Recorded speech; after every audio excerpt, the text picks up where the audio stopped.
La Cátedra, conducido por Karina Colioca, un programa donde los docentes universitarios son los protagonistas.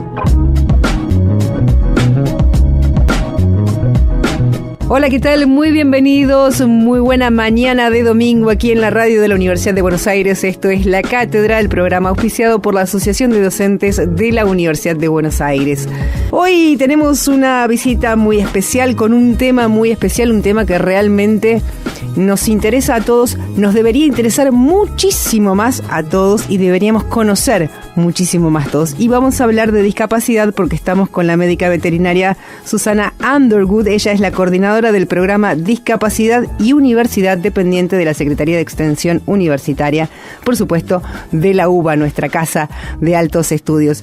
Muy buenos días, Susana, bienvenida a la cátedra. ¿Qué tal, Karina? ¿Cómo estás? Es un gusto estar acá con ustedes en la radio. Muchísimas gracias. Bueno, vamos a hablar, recién lo decía, de discapacidad, ¿no? Y la primera pregunta que quiero hacerte es, uno habla de discapacidad o de personas con capacidades diferentes. Ayúdanos un poquito con esto. Bueno, esa es una pregunta muy interesante.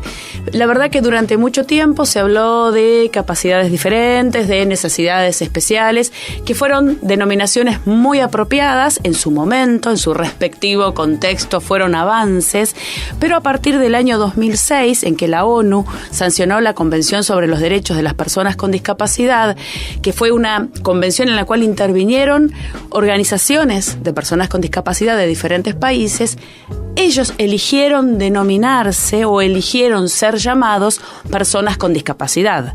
Por esa razón es que nosotros lo denominamos de esa manera, con la salvedad de que hay algunas personas que no están de acuerdo con esto y algunos otros modelos para entender la discapacidad, pero en función de esta convención, que además tiene rango de ley en nuestro país, porque se incorporó la legislación por la ley 26378 del año 2008 y tiene rango constitucional por la ley 27044 de 2014, digamos que esto ya es ley en nuestro país. Entonces es la manera en la cual denominamos a las personas que tienen alguna discapacidad. ¿Tenemos una ley para saber cómo nombrarlos? ¿Tenemos una ley para saber cómo incluirlos? Bueno, veo que las preguntas vienen fáciles. A ver, me parece que para poder pensar en eso, en realidad tenemos que pensar en otras cosas, porque leyes hay en gran cantidad, hay numerosas leyes vinculadas a la discapacidad de nuestro país, algunas se cumplen más, otras se cumplen menos, no es que no hay, pero en realidad el cambio grande que es necesario es a nivel social. Porque como para hacer un poco de historia muy, muy, muy breve, para muchos autores la discapacidad se entiende en función de 3 modelos. Un modelo que se llama de la prescindencia, que lo podemos situar aproximadamente en la antigüedad, en la cual las personas con alguna discapacidad que la tenían por algún designio divino, por una maldición, por alguna algo que estaba totalmente fuera de ellos, eran directamente eliminadas. O sea, prescindencia dice exactamente lo que estamos entendiendo, ¿sí? O las personas eran abandonadas para que se murieran, o eran asesinadas, o eran puestas en lugares apartados del resto de las personas. Vos recién decías en la antigüedad, no hace mucho hubo una criatura muy chiquitita que había sido segregada de su vínculo familiar por creer que era un demonio, porque era deforme, pobrecita, tenía una deformidad de nacimiento y nada. Exactamente. Afuera. Por eso yo decía, es como más o menos histórico, pero que un modelo pertenezca o sea el primero o el segundo no quiere decir que no esté vigente o que no aparezca en la actualidad. Okay. Y voy a poner un par de ejemplos mucho más cercanos. En la época del nazismo, las personas con discapacidad eran eliminadas directamente, y estamos hablando de 70 años atrás, 60 años atrás. Y aún algo que voy a decir sin que esto implique un juicio de valor de ninguna clase, pero en los casos en que se hacen análisis prenatales para ver si ese feto tiene algún tipo de discapacidad y en función de eso se decide seguir o no adelante con ese embarazo, eso responde a ese modelo. Otra vez, no estoy diciendo ni que está bien ni que está mal. Solo decimos que existe. Estoy diciendo que responde a ese modelo. Uh-huh. Entonces, ese era el primero, que era el de la prescindencia. Después vino el modelo rehabilitador o modelo médico, que si bien no es el actual, está permanentemente entre nosotros. Digo, todos nosotros consideramos o recibimos instrucciones acerca de cómo ser curados, rehabilitados, arreglados de alguna manera. En ese modelo, el problema lo tenía la persona, que tenía que ser, voy a ser exagerada en la manera en que lo digo, tenía que ser arreglada. Uh-huh. O sea, estaba desarreglada, tenía que ser arreglada, tenía que ser normalizada. O sea, digamos, ya suscribir a lo que era el patrón normal, cuando en realidad sabemos que esto de la normalidad es una construcción. La normalidad no existe como tal porque va variando de época en época. Entonces, ese era el modelo rehabilitador. Este es un modelo que tiene mucha vigencia, especialmente durante el siglo pasado. Mucho en vinculación con las guerras y con los heridos de guerra. Entonces, que empieza a haber una gran cantidad de dispositivos de rehabilitación y cobra mucho énfasis. Aquel que era normal, pero terminó siendo discapacitado. Exactamente, porque sufrió una amputación. Exactamente. Ahora, a fines de los años 60, en el marco de una cantidad de luchas por los derechos civiles que se dan en Estados Unidos y en Europa, especialmente en Inglaterra, empieza a haber una especie de movilización al respecto. Y eso genera lo que se conoce actualmente como modelo social. En el modelo social, lo que se entiende es lo siguiente, que sí, la persona tiene alguna dificultad, la convención habla de algún déficit, o sea, hay algo, la persona o no ve o no puede caminar, no es que niega eso, pero lo que dice es que todo esto tiene que ver con la interacción con la sociedad. Un ejemplo lo va a explicar mucho más fácil. A ver. Si una persona que está en silla de ruedas llega a un lugar y hay una rampa, puede acceder. Si una persona que está en silla de ruedas llega a un lugar y hay una escalera, no puede acceder. Entonces, ¿la persona está en silla de ruedas? Sí, en las dos situaciones. Pero en una pudo acceder y en la otra no. Entonces, el énfasis empieza a estar puesto en la sociedad. Ahora, este ejemplo que puse yo es como el más fácil de darse cuenta, porque uno piensa en una barrera física. Claro. Y esa es sencilla de pensar. El tema es que con poder subsanar el tema de las barreras físicas no solucionamos todo, porque la verdad es que muchas de las barreras no pasan por lo físico, sino que pasan por las actitudes que tienen las personas. Y ahí es donde esto se engancha con lo que vos preguntabas, de esto de incluir. Claro. A ver, lo de incluir, lo que necesita es que todos nosotros como sociedad hagamos grandes cambios, si no nos vamos a quedar solamente en el discurso. Entendamos que la sociedad está compuesta por todos, no solamente por los normales entrecomillado, ¿no? Exactamente. Además, cuando uno empieza a pensar las cosas desde esta otra manera, en que la persona en este modelo social tiene valor por sí misma, ¿sí? No es el ciego, el sordo, sino que tener ceguera, tener sordera, ser una persona con una discapacidad visual, motriz, auditiva, no importa, intelectual, es una característica más de la persona, no la que lo define. Claro. Eso hace que esta persona que tiene valor por sí misma, puede recibir y dar un montón de cosas en este diálogo en la sociedad. No es que siempre va a estar puesto en ese lugar del que recibe, del que tiene que ser cuidado, sino que es una persona que una vez que estos obstáculos que derivan de su discapacidad pueden ser o eliminados o disminuidos, digamos, está en la posibilidad de poder brindar todo aquello para lo cual tiene un potencial. Nosotros nos desarrollamos en el ámbito de la Universidad de Buenos Aires y yo quiero saber cuál es la accesibilidad para una persona con discapacidad justamente en la universidad, ¿no? ¿Cómo accede a la universidad? Más allá de las rampas que están en todas las facultades y demás, pero hay otro tipo de accesibilidad que me parece que necesita esta gente. Bueno, vos sabés que el principal trabajo a realizar en realidad es con los docentes, ¿no? Es totalmente primordial. Que debe ser arduo. muy arduo. Sí, me imagino que sí, porque los docentes están acostumbrados a una práctica muy común, ¿no? Digo, debe ser complicado, por llamarlo de alguna manera, si me equivoco, por favor, corregime, para un docente llevar adelante un aula de ¿cuántos alumnos puede tener? Es que puede ser variar de 20 a 200. Claro. Un aula, 300. Una clase magistral en un anfiteatro puede tener 300, 400 personas. Y entre ellas, muchas con discapacidad. Claro. Y diferentes discapacidades. A ver, entonces, primero pensemos esto, ¿no? Hay varias cosas para pensar de eso que vos decías. Por un lado, hay estudiantes con discapacidad en nuestra universidad, aunque no hay en la cantidad que se esperaría que haya si estuviese en proporción con la cantidad de personas con discapacidad que puede haber en la sociedad. Uh-huh. Digo, según el censo, el último censo que fue del año 2010, sí, del año 2010, el censo de población, sí. del año 2010, aproximadamente un 12,5% de las personas tienen alguna discapacidad. Es mucho. Sí. Es un montón. Me viste la cara, ¿no? Claro.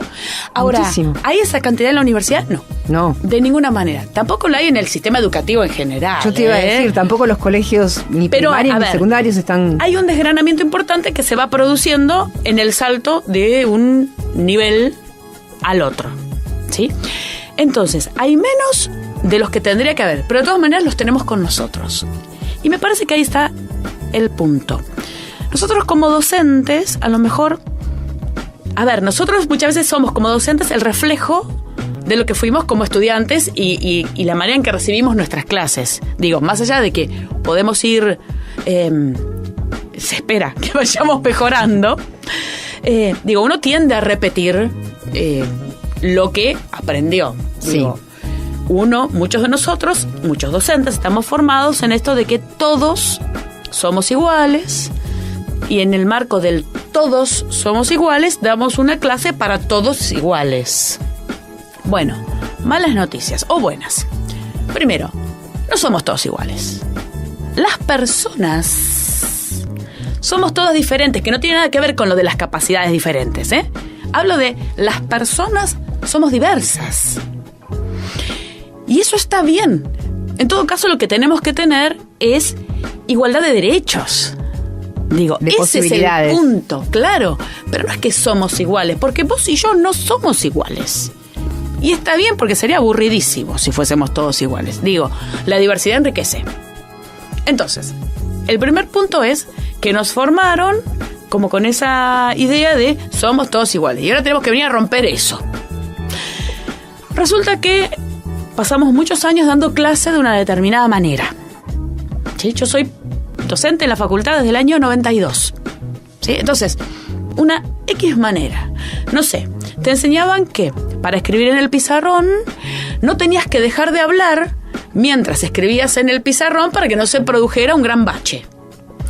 O que no te quedaras mucho quieto adelante, sino que circularas un poco. Digo, eso es parte de lo que uno aprendía. Bueno, resulta que ahora si tenés un estudiante que tiene una discapacidad auditiva y que lo que hace es lectura labial, vos no podés pasearte por el aula. Ni podés hablar mientras te das vuelta para escribir en el pizarrón. Claro. No podés, porque si no tu estudiante se queda fuera de tu clase. Entonces voy a esto.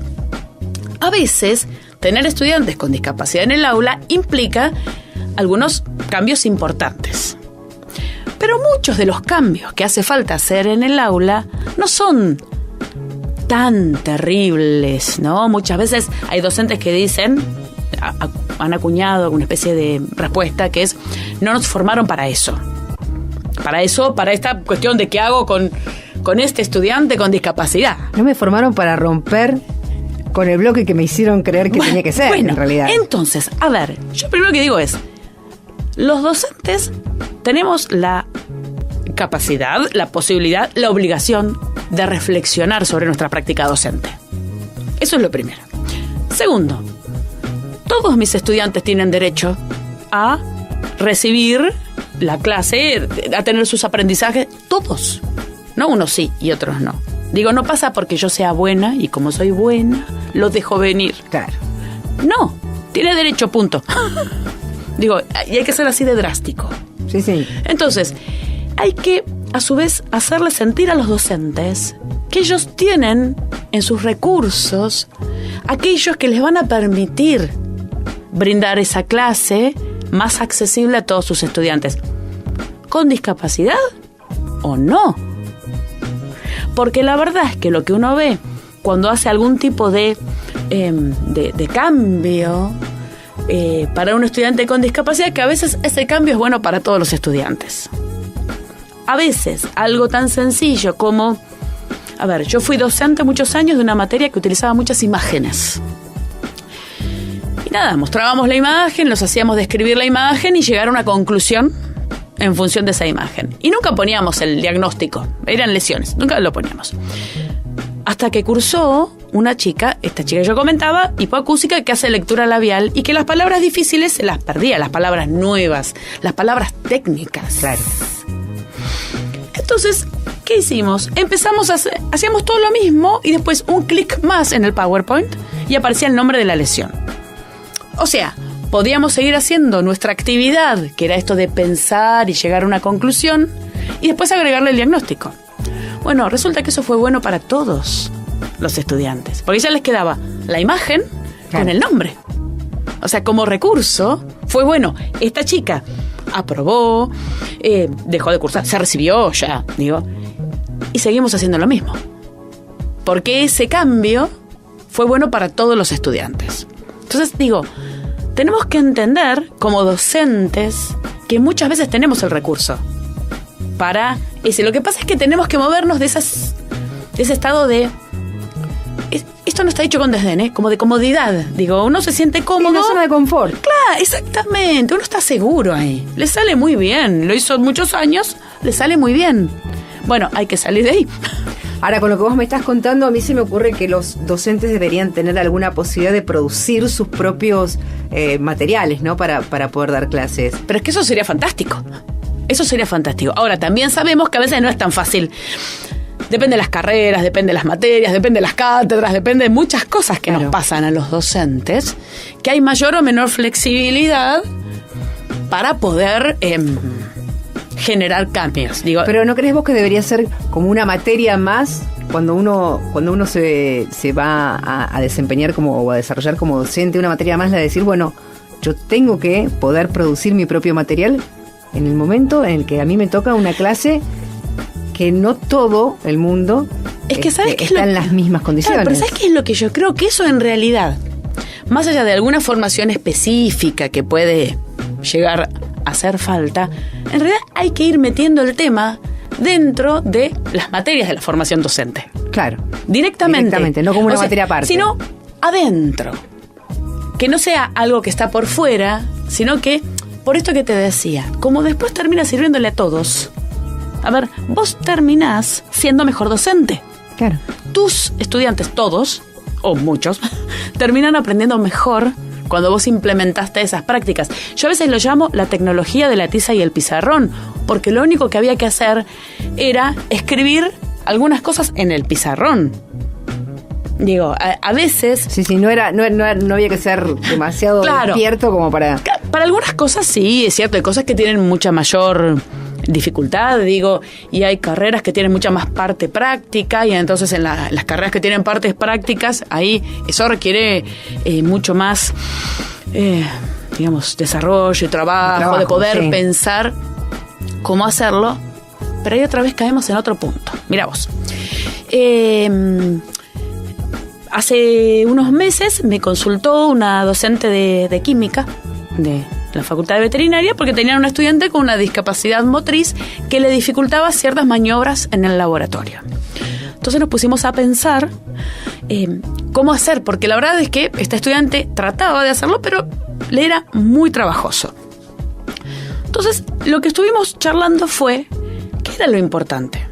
Si que pudiera efectuar la maniobra o que entendiera para qué sirve la maniobra, cuáles son los pasos correspondientes y que en todo caso le pudiera indicar a alguien cómo hacerla, a un compañero, a un docente, a quien fuera. Digo, o sea, nosotros no estamos de acuerdo con quitar contenidos, ¿sí? Y eso porque todos nuestros estudiantes merecen una enseñanza de la misma calidad. Pero se nos obliga a repensar. Porque la verdad es que muchas veces cuando uno va cursando las diferentes carreras, por hacer 2 o 3 veces una maniobra vos no la aprendés. Digo, vos la aprendés cuando la haces 150 veces en otra circunstancia. Claro. Digo, cuando vos estás haciendo la carrera, a lo mejor necesitas saber para qué es importante hacer algo, indicárselo a alguien, corregirlo. O sea, no sacárselo, sino ver de qué otra manera ese estudiante puede acceder a ese contenido. Ese es laburo docente. ¿Se puede decir laburo en esta radio? Por supuesto. Ay, qué bien. En esta radio laburamos todos. Yo quiero preguntarte, Susana, ¿cuáles son, y en todo caso, cuáles faltan también, las mejoras estructurales que se produjeron en la Universidad de Buenos Aires en cuanto a la posibilidad de que los alumnos con cualquier discapacidad puedan acceder a ella? Mira, si bien hoy día en muchos edificios de la universidad ya son mucho más accesibles, este mismo edificio de la radio tiene una rampa, tiene un baño accesible y demás, la verdad es que la Universidad de Buenos Aires es inmensa. Uh-huh. Y eso es algo totalmente relevante, porque nuestra realidad es muy distinta a otras universidades que son más pequeñas. Entonces, necesitamos una cantidad de cosas. Primero, seguir mejorando la accesibilidad edilicia, porque la verdad es que no se ha dado abasto a todos los edificios. Hay muchos edificios históricos y que entonces requieren como otro trabajo para poder volverlos accesibles, porque en la lucha entre si es patrimonio y que puedan entrar personas con discapacidad es compleja esa lucha. Eso por un lado, digamos, en lo edilicio falta. Se hizo mucho, pero todavía falta. Uh-huh. A ver, después se han hecho algunos avances en trabajos que se hicieron junto con la Secretaría de Políticas Universitarias. La Universidad de Buenos Aires forma parte, junto con otras universidades, casi todas las universidades públicas de nuestro país, de la Comisión Interuniversitaria de Discapacidad y Derechos Humanos, que está en el marco del CIN. Sí. Esta comisión viene trabajando hace varios años con la Secretaría de Políticas Universitarias y parte de las convocatorias de proyectos para las mejoras de infraestructura edilicia provienen de ese trabajo en conjunto, justamente con que pudieran escuchar qué era lo que estaba pasando en las universidades, qué era lo que estaba haciendo falta. Una segunda instancia, de la cual nuestra universidad también forma parte, tuvo que ver con la entrega a estudiantes con discapacidad de notebooks que tenían accesorios específicos adecuados a esa discapacidad, un relevamiento que hizo la SPU también. Un tercer paso que también viene de este trabajo en conjunto tiene que ver con unos proyectos de accesibilidad académica que se presentaron el año pasado y que ahora estamos así como a la espera de ver qué es lo que sucede. Aparentemente ya se habrían firmado los convenios y se giraría el dinero para mejorar algunas cosas vinculadas con accesibilidad académica, o sea, con aquellas cosas que a lo mejor un estudiante hipoacúsico o un estudiante con disminución visual puede necesitar para hacer su recorrido. Eso por un lado, digamos, lo que está como establecido. Por el otro lado, lo que sigue siendo falta es el intenso trabajo con los docentes. Instancias de capacitación de los docentes. Que cada vez más docentes vayan teniendo estudiantes con discapacidad y descubran que no es un espanto eso que les sucede, claro, que pierden el temor, porque eso a su vez va a generar, si hay estudiantes con discapacidad que se reciben, son profesionales con discapacidad. Claro. Sí. Y eso también genera cambio. Genera cambio hacia la universidad, porque si hay un profesional con discapacidad, bueno, empieza a cambiar la forma en que vemos el profesional. Claro, se puede articular con otras instituciones. Pero exactamente, pero además empieza a generar un cambio en la sociedad también. Digo, es como poder pensar que porque alguien... A ver, hay una cosa que me parece que es totalmente importante en esto. Y es, a la luz de los intensos avances tecnológicos que hay hoy en día, que son impresionantes. Es muy difícil decirle a un estudiante, vos no podés estudiar esta carrera porque no podés hacer tal y tal cosa, porque rápidamente van apareciendo los desarrollos que permiten que ese estudiante pueda estudiar, recibirse y ejercer. Por ejemplo, ahora hay aplicaciones para teléfono que además se bajan a un costo, pero mínimo, irrelevante, que permiten auscultar. Y en lugar de salir, puede salir el sonido o puede salir un gráfico. Entonces, una persona hipoacústica ve el gráfico. Claro. Si nosotros pensábamos en eso 5, 10 años atrás, no estaba. Pero hoy sí. Entonces, ¿cómo le digo yo a alguien, vos no vas a poder estudiar? Porque a lo mejor lo que tengo es la visión clásica de qué es cada profesión. Pero la verdad es que cada profesión abarca muchísimo más que lo usual. Yo siempre digo, yo me recibí hace 25 años y nunca necesité auscultar, porque las áreas, yo no tengo problemas de audición, pero las áreas en las cuales yo elegí desarrollar mi profesión no tenían nada que ver con la auscultación. Entonces, hay muchas más áreas que podemos, indagar, ver.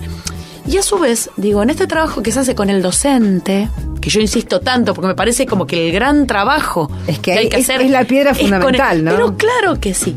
No tenemos que dejar de lado al estudiante que tiene la discapacidad, porque si llegó hasta la universidad, ya tiene un recorrido educativo. Hay cosas que ya sabe cómo las aprende. Entonces, no es que tampoco vamos a hacer exactamente lo que vos decís, es así, pero la verdad es que muchas veces ellos saben más que nosotros sobre algunas cosas. Ellos saben cómo recibir el material, si lo prefieren recibir por correo electrónico e imprimirlo antes de la clase, o si prefieren localizarse en determinado lugar del aula, o si tal cosa pueden acceder a través de un video. No podemos olvidar en ese diálogo al estudiante. Es que uno se nutre de las experiencias del otro. Pero claro, y para eso hay que bajar un poquito del podio. Del pedestal del docente, ¿no? Claro, porque si no, terminamos pensando que hay cosas que solo las saben los expertos. Y la verdad es que las cosas no las saben solo los expertos. Hay muchos otros, o en todo caso tenemos que repensar que es un experto, ¿no? Claro, sí. Pero el conocimiento, y además así debería ser en la universidad, ¿no? Lo vamos construyendo entre todos. Sí, no es solo... el docente puede tener unos saberes disciplinares, pero en el espacio de la construcción tienen que intervenir todos. Eso incluye al estudiante y eso incluye a la institución en sí, más allá de los docentes. Por eso me parece que lo interesante de que exista este programa es una especie como de contrasentido. Lo interesante es que es una política institucional. Entonces ya no queda librado a una cuestión de voluntades, de gente buena. ¿Sí? Porque no importa si yo soy buena o no soy buena. Es irrelevante. Tenés que hacerlo. Eso, acá, yo tengo que hacerlo. Entonces, eso por un lado. Por otro lado, la verdad es que uno dice esto como un deseo, es que ojalá los programas de discapacidad, o como se llamen en cada lugar, tendieran a desaparecer, porque ya no hicieran falta. Claro. Porque ya la gente estuviese incluida de por sí. Pero mientras tanto... Claro. En el mientras tanto es necesario que existan, que visibilicen el tema, que hagan reuniones en lugares donde no les dan mucha bolilla, para ponerlo en agenda. Nosotros en el programa vamos haciendo reuniones en diferentes facultades, en el CBC, fuimos varias veces a Duba, la última reunión la hicimos en el gremio no docente. Nos vamos moviendo para hacer las reuniones mensuales. Porque eso tiene que ver con que esa dependencia, ese espacio, se entere que vamos. En la medida de lo posible, si alguien puede venir y saludarnos, no es que nos creamos re importantes. Tiene que ver con visibilizarlo. Claro, tal cual. O sea, a veces viene un secretario académico, ha venido algún vicedecano a saludar, ¿viste? Porque eso lo visibiliza. Que haya que buscar un lugar donde se pueda estar. Que vienen todas estas, 20 personas, 25 personas que van a debatir sobre esto. Está bueno que sea así rotativo, porque lo pone en agenda. Claro. Me parece que eso... Entonces, todo esto junto, que te estoy diciendo, es como podemos ir construyendo una universidad más inclusiva. Porque a su vez, cuando tengamos esto que yo te decía, profesionales con discapacidad, van a poder pensar las maneras de acceder al conocimiento. Sí, va a ser haber subido un escalón. Absolutamente. ¿No? De una escalera que todavía es bastante larga, pero que en esa carrera estamos. Susana, vos sos médica veterinaria como carrera de grado. Sí. ¿Cómo llegaste a la discapacidad? Bueno, pues es que a mí me da mucha gracia, porque es una anécdota que para mí es muy graciosa, porque tiene que ver con una inquietud docente y con que yo era un poco más cuadradita antes, ¿no? En entender las palabras. Año 2004 yo estaba haciendo mi tesina de la especialización en docencia universitaria en la Facultad de Veterinaria. Preocupadísima por la gramática y la ortografía. Preocupadísima por cómo escribían los estudiantes. Se hicieron unas jornadas en el rectorado que llamaban Te doy mi palabra. Y yo escuché palabra y dije, debe ser sobre ortografía Claro. y gramática. Bien lineal, ¿eh? Sin un poquito de metáfora. Fue directo. Y eso que me encanta leer, pero no importa. Ahí fue totalmente directo. Llego a esa jornada y me encuentro con que era una jornada muy variada. Te voy a decir, cada uno había entendido cosas diversas. La organizaba Extensión, si mal no recuerdo. Y había desde gente que hacía divulgación. Por ejemplo, estaba Diego Golombek, que ahora hace muchísima divulgación científica. Bueno, presentaba algo ahí. Había gente que sí hablaba de gramática y ortografía y eso me dejó tranquila conmigo misma. Y había gente que presentaban un trabajo que era entre las facultades de Derecho y Ciencias Sociales, que se llamaba Estudiantes discapacitados invisibles en la UBA. Yo dije, ay, la pucha. Ya el título. Claro.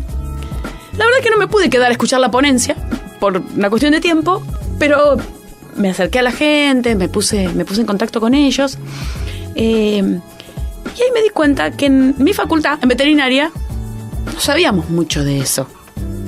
O sea, porque no veíamos muchos estudiantes con discapacidad. Entonces hice un pequeño encuesta electrónica a los docentes y en función de eso rearmé mi tesina, mi tema de tesina, que tuvo que ver justamente con los estudiantes con discapacidad. En ese momento se decía discapacitados porque es preconvención, Claro. ¿sí? Tuvimos que ir adecuando el vocabulario a lo largo del tiempo. Pero la verdad es que esto de poder repensar qué era lo que pasaba en esta facultad, incluso, ¿por qué hay tan pocos?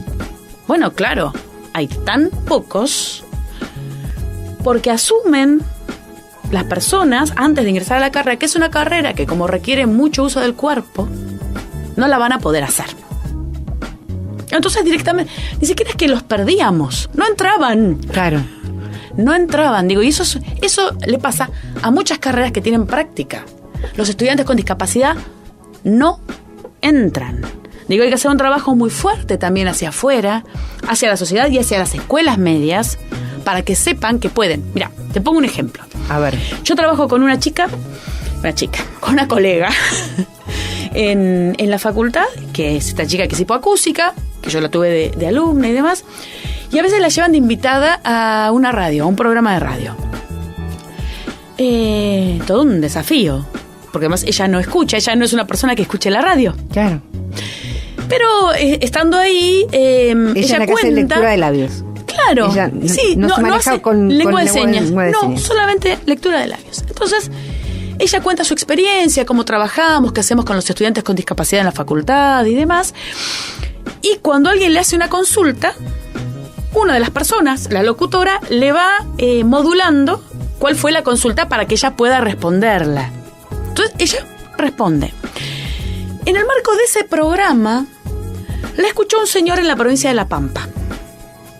Ese señor tiene un sobrino que quería ser veterinario y que creía que no porque era hipoacúsico. Cuando escuchó el programa y la escuchó hablar a ella, ay, se me pone la piel de gallina sí, en claro. este momento.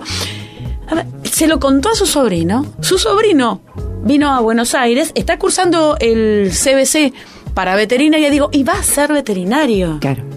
A ver, ¿por qué alguien escuchó que había otro que ya se había recibido? Digo, es muy grande el cambio que hay que hacer hacia la sociedad. Y porque además, digo, esto de repensar y de poder hablar de estas cosas, siendo yo veterinaria, Digo, es porque la discapacidad es un asunto de todos. Y volvemos a la cuestión de aquellas carreras que lo tienen como contenido específico y aquellas que no. La verdad es que la discapacidad es algo que puede atravesar la vida de cualquiera de nosotros. Digo, a veces nos creemos que no.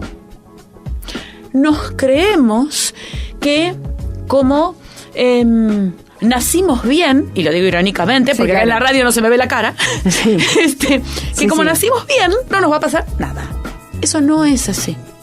La discapacidad nos puede ocurrir a nosotros o le puede ocurrir a cualquier persona de nuestra familia, de nuestros amigos, de nuestros conocidos y de quien sea. Digo, hasta que no entendamos que la discapacidad es un asunto de todos, hay un montón de cosas que no van a cambiar.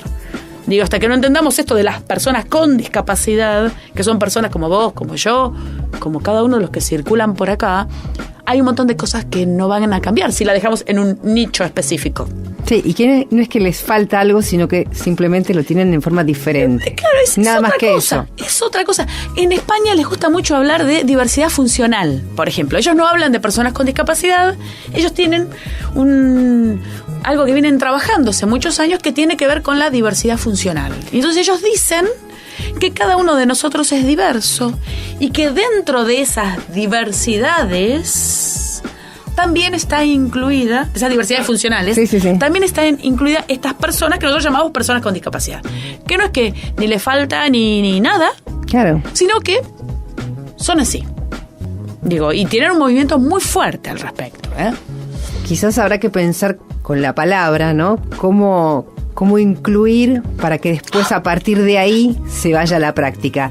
Médica veterinaria, y yo pienso automáticamente en la facultad, y lo primero que se viene a mi mente en cuanto a discapacidad son los programas que ustedes tienen con animales terapeutas. ¿Cómo es eso? A ver, contame. Te cuento un poco.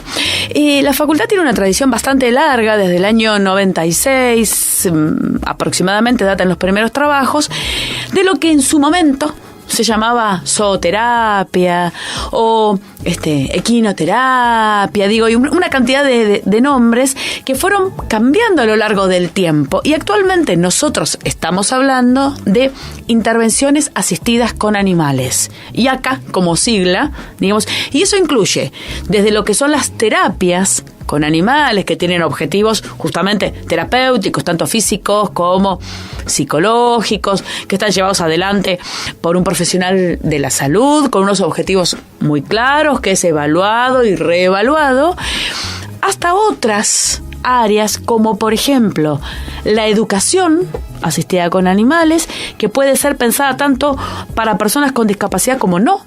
O sea, por ejemplo, niños, imagínate esto, 2º grado, te hace leer la señorita, te hace parar al lado del banco, a vos te cuesta leer y sufrís un espanto leyendo y te sale peor todavía.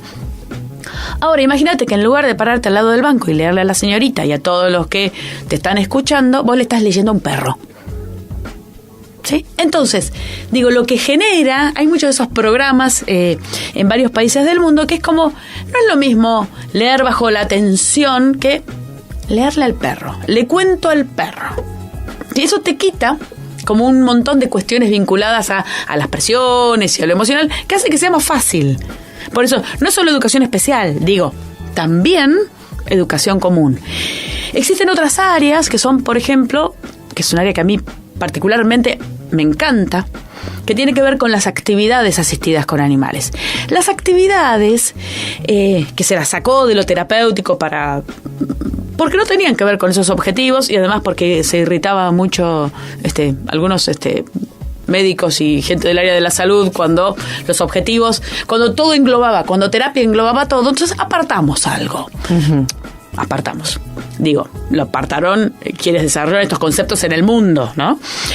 Las actividades asistidas con animales tienen que ver con cualquier tipo de práctica o de intervención que se haga con objetivos sociales, de inclusión, lúdicos, o sea, no con un sentido de rehabilitar a alguien, sino más vinculado, por ejemplo, a la inclusión social. ¿Sí? Entonces hay cantidad de proyectos que se pueden ir haciendo en todas estas áreas, básicamente usando perros o caballos. ¿Por qué perros o caballos? Porque son animales domésticos, o en todo caso domesticados, sí, por los humanos, porque ya hace miles de años que trabajamos con ellos y entonces podemos adiestrarlos para que tengan conductas predecibles, para que sean confiables. Digo, no es el perro de tu casa, sino es un perro que está especialmente preparado para hacer ese tipo de actividad. No es el caballo con el que vas a saltar los fines de semana, claro, sino es un caballo específicamente preparado para eso. Porque vos necesitas un animal que sea seguro. Por ejemplo, que si vos le indicas que haga algo, lo haga. Vos tenés una persona, a su vez, que tiene que lograr el objetivo que no sé, para que se le pensó a esa persona, no tiene que tener miedo, tiene que disfrutar. A ver, tiene que disfrutar. Tiene suena como obligación. Sí, sí. Se supone que este tipo de intervenciones, más allá de lo que se haga, tienen como una cuestión de disfrute asociada. Claro, tienen una vinculación emocional también. Absolutamente, absolutamente. Trabajan mucho sobre lo que es el vínculo humano-animal, ¿sí? Pero además, esto de, a ver, no solo vamos a ofrecer a una persona que no le gustan los animales. Digo, no, porque no va a funcionar.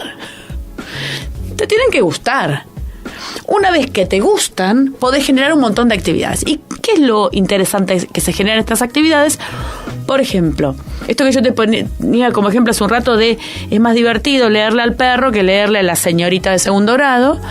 Bueno, si vos tuvieses que hacer algo, no sé, rehabilitar, tuviste un accidente y tenés que ejercitar tu brazo, los movimientos del brazo.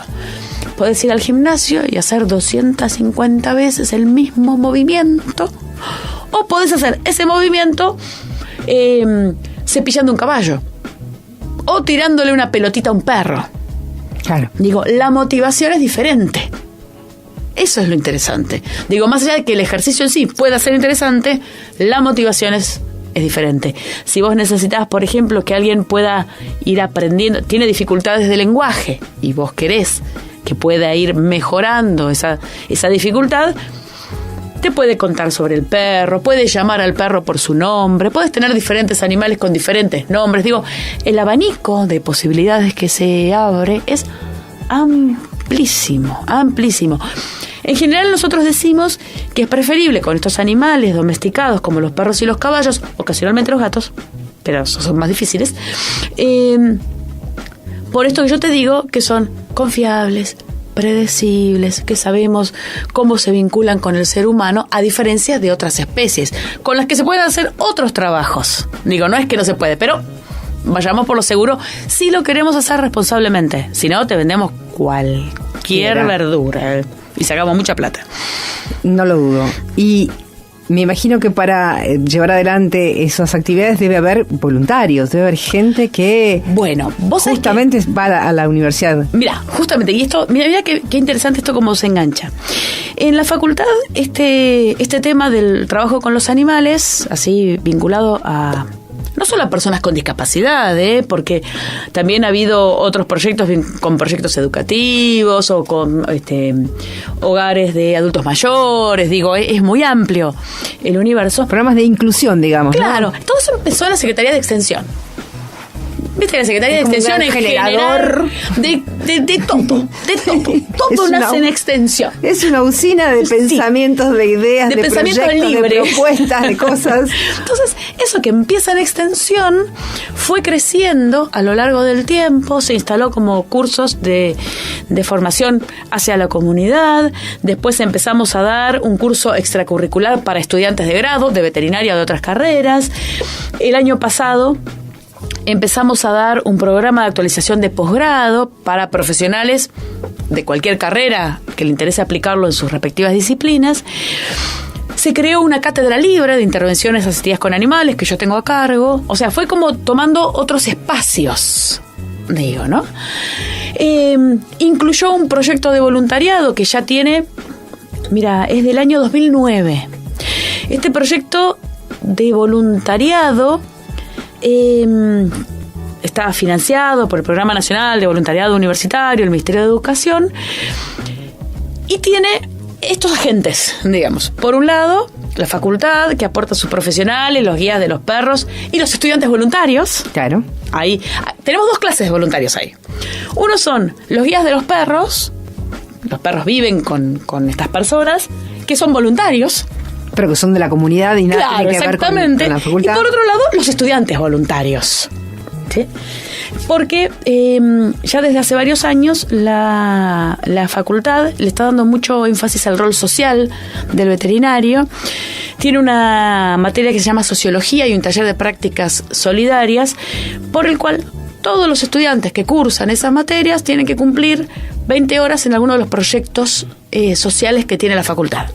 Entonces hay mucho énfasis en esto y hay muchos estudiantes siempre circulando por los proyectos de voluntariado. En ese marco, digamos, por un lado tenemos la facultad, por el otro lado tenemos un centro de día que se llama Senderos del Sembrador, que está formado por padres de personas que tienen discapacidad intelectual moderada, más allá de algunas dificultades en la comunicación, que a veces requieren cierta asistencia para hacer algunas actividades. Y la verdad es que veníamos conversando con la directora de Senderos del Sembrador, que es la licenciada Karina Gershberg, que en algún momento trabajó en la Secretaría de Extensión de Rectorado e incluso trabajó en Radio UBA. Fue compañera nuestra, claro, exactamente. Veníamos pensando que teníamos que hacer algo cuando apareció la convocatoria del programa de voluntariado universitario. Armamos este proyecto y lo presentamos. Y en el marco de estos cambios que se van produciendo en los proyectos de voluntariado, cuando uno es un poco flexible y permite que el proyecto crezca por sí mismo, lo empezamos medio como terapéutico, ¿viste? Pensando en mejorar la calidad de vida de los jóvenes, del centro de día, a través del trabajo muy formal de los animales, re formal, ¿no? También queríamos que los estudiantes de la universidad conocieran acerca de la discapacidad, los queríamos concientizar, pero en el aspecto de los animales éramos como re formales.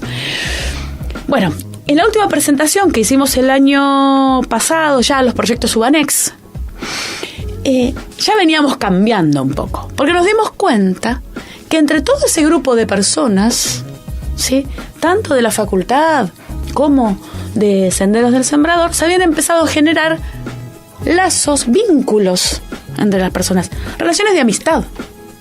Entonces lo reformulamos y lo llamamos Programa Amigos. Uh-huh. Porque ahí nuestro objetivo está totalmente relacionado con la inclusión. Ahí ya no somos nosotros los que pensamos las actividades que debemos realizar en el marco del voluntariado, sino hay una relación más de pares. Entonces nos juntamos 2 sábados por mes a la tarde en la Facultad de Veterinaria, que además es un lugar muy lindo, sí, que da para eso, como si fuese un picnic. Claro. Vienen, nos juntamos todos, nos sentamos bajo un árbol, tomamos mate, paseamos los perros, alguno le da de comer a algún caballo. Digo, hay una cosa de circulación, pero no ya en la cual se está indicando qué hacer, sino un grupo de amigos que se juntan. Porque algo que es muy interesante destacar, especialmente en la discapacidad intelectual, es que la mayor parte de las personas con discapacidad intelectual no tienen amigos que no tengan discapacidad intelectual. Claro. Digo, entonces, ese fue como el punto, porque en este marco de amistad ganan los jóvenes de Senderos, claro que sí, pero ganan nuestros estudiantes también, digo, más allá de nosotros, nuestros estudiantes ganan amigos, ganan experiencias que si no, no conocerían. Te agradecen. Gracias por abrirme esta puerta, te dicen, y vos no entendés. Yo diría que gana la sociedad. Por supuesto, ganamos todos. Ganamos todos con esto. Hemos llegado al fin de nuestro programa. Podría quedarme, de verdad, Susana, te lo digo, 4 programas más tranquilamente y ya mismo te digo que vas a volver a la radio y nos vas a contar sobre todo mucho de lo que tiene que ver con estas terapias asistidas por animales. Y a mí me gustaría irme con una frase que es, me parece que cuando la inclusión saca brillo, ¿no? Cuando la palabra inclusión saca brillo, es lo más importante de todo esto. Reconocernos y saber que todavía se hizo mucho, pero todavía falta mucho por hacer también y está muy al alcance de nuestras manos. No hay que hacer grandes movimientos ni grandes cuestiones académicas ni de formación. Es simplemente esto que vos decís, ¿no? Tratar de entablar un vínculo, un lazo de amistad, de entender al otro y de estar con el otro, al lado del otro, no para el otro, sino con el otro. Susana, muchas gracias. Muchas gracias, me encantó venir, volveremos. Ni lo dudes.